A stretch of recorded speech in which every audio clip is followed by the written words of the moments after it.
Sveiki sugrįžę. Krepšinio talentas Matas Buzelis pagaliau paskelbė svarbę žinią. Vasarą jis debiutuos Lietuvos rinktinėje. Su šeima į Lietuvą atvykusi Čikagos Bulls komandos žvaigždė galėjo atstovauti ir Jungtinėms valstijoms, bet nutarė atiduoti duoklę tėvų šaliai. Tačiau Buzelis neslėpė, esą reikės laiko prisitaikyti prie europinio krepšinio. Rimas Kurtinaitis problemos nemato, esą Buzelis yra ir darbštus, ir talentingas. Turiu svarbę žinią, šiais metais žaisiu Lietuvos rinktinėje.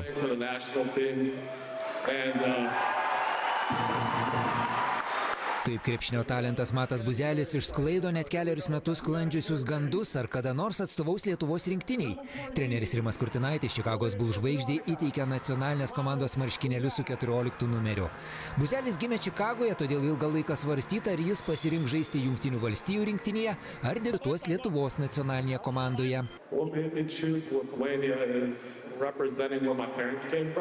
Pasirinkau Lietuvą, nes noriu atstovauti kraštui, iš kurio kilę mano tėvai. Kalbant nuoširdžiai, atstovauti Jungtinėms valstijoms yra gerokai sudėtingiau, ten žaidžia daug labai gerų vyrukų.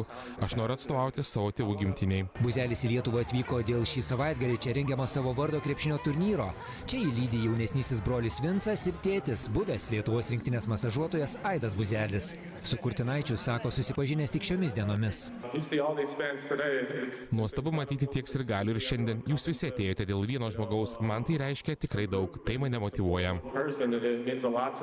Į renginio pristatymą Vilniaus Active arenoje sugužėjo per 1000 vaikų. Dėmesiu besimėgaujantis krepšinio talentas sutiko fotografuoti su visais norinčiais. Dar išdalijo 100 autografų.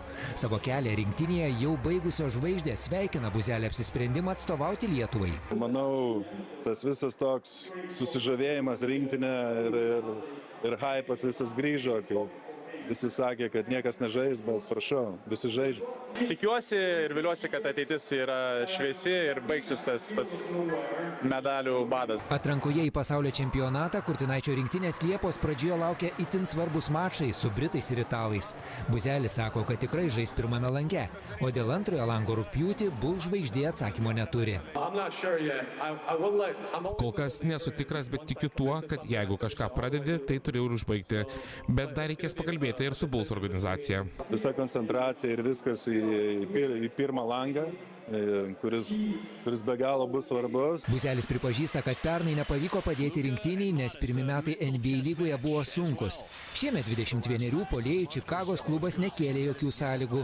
Šį sezoną Buzelis tapo tikra Bulls žvaigžde. Jis pasižymėjo ne tik efektingais dėjimais, bet ir stabilių 16 taškų per rungtynes vidurkiu. Tačiau Buzelis supranta, kad europietiškas krepšinis kitoks. Tikrai reikės prisitaikyti. Visi žino, kad čia žaidžiamas kitoks krepšinis. Tikrai turėsiu peržiūrėti daug vaizdų įrašų, kalbėti su treneriais, pabandyti suprasti, kaip čia žaidžiamas krepšinis. Aš manau, kad viskas bus su juo gerai. Svarbiausia, kad žmogus nori ir gali. Plius talentas. O viską kitą galima ištreniruoti. Neseniai ir kitas Lietuvos krepšinio talentas Kasparas Jakučionis patvirtino, kad debiutuos rinktinėje. Prisijungus Miamio Heat gynėjui Jonui Valančiūnui ir Buzeliui, šalies rinktinė savo sudėtyje pirmą kartą turės iškart 3 NBA žaidėjus.